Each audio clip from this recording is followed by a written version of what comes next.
Under the Waves is a narrative adventure produced by Parallel Studios and published through Quantic Dreams. And while this game is a narrative-focused story like the usual Quantic Dreams games, it does not play anything like Heavy Rain or Detroit Become Human. This is a much smaller story and made on a far smaller scale. Full run of the game clocks in around 7 to 10 hours, depending on how much you explore and get lost in the side objectives. You play Stan, a man who works as an underwater mechanic for an oil company. Your entire gameplay takes place in this underwater world, though you can take a peek upon the surface if you like.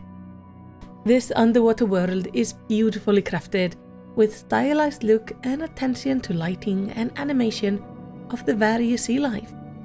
It creates a pleasant world to explore and discover and photograph, because one of the game's optional side missions is to snap photos of certain sea life. Though I was disappointed to find out that the camera only holds limited amount of film.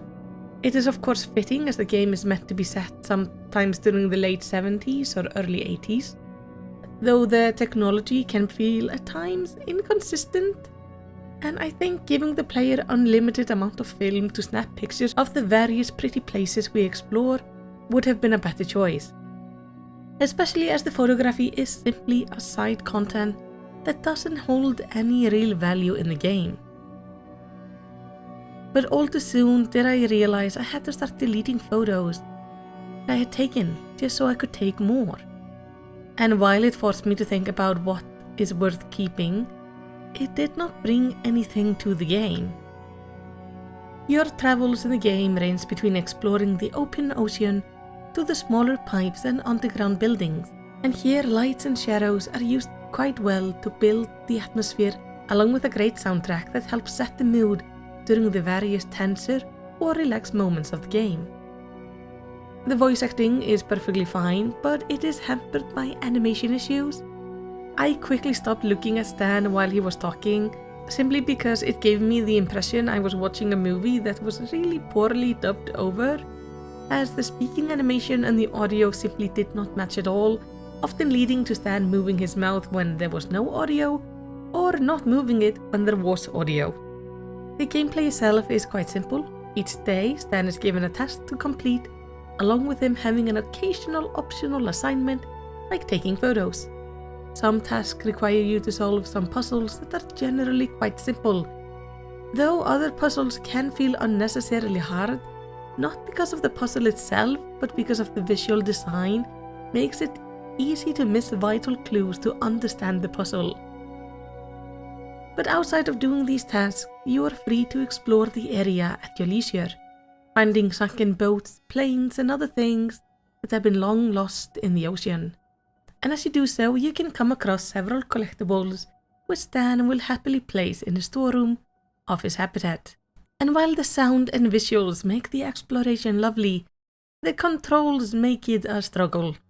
There is something just not right about how Stan moves around, be it in his ship or on his own. In short, the game just feels clunky, and some areas feel unpolished or even frustratingly, simply because the control system seems to work more against you than with you.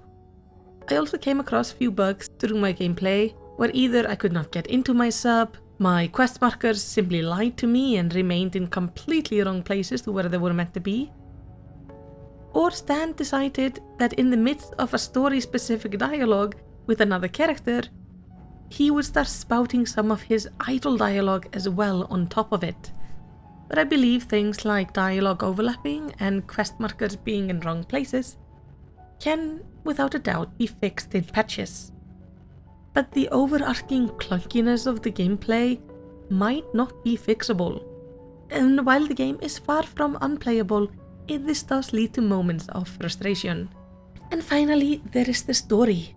It starts slow and remains inconsistent in its timing throughout the game. You are basically exploring two narratives at the same time. First is Stan's journey, the second is the story of the megacorporation, the sea life and pollution. Its green message is good, but can come off quite heavy-handed at times, and left me feeling more defeated than giving me the hope that I could actually do something to improve things. But what spurred me on through the glitches and clunky controls was the story that was never told. Throughout the game, it keeps on teasing the player with this peculiar, almost supernatural mystery and deeper hidden secrets further down below. And it feels like at some point the writer started with one story and then changed their mind halfway through, but never went back to fix all the earlier hints of something more.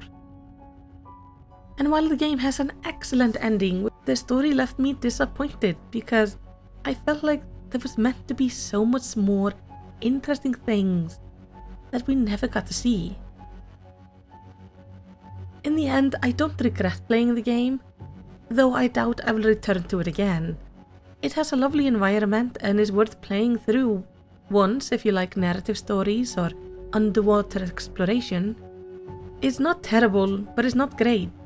It's a game that just kinda is. It has moments of frustration and some excellent moments of beautiful storytelling. But overall, I found it to be quite mediocre. So, is the game worth playing? Well, that's up to you. Have you played the game? Tell me, what are your thoughts on it?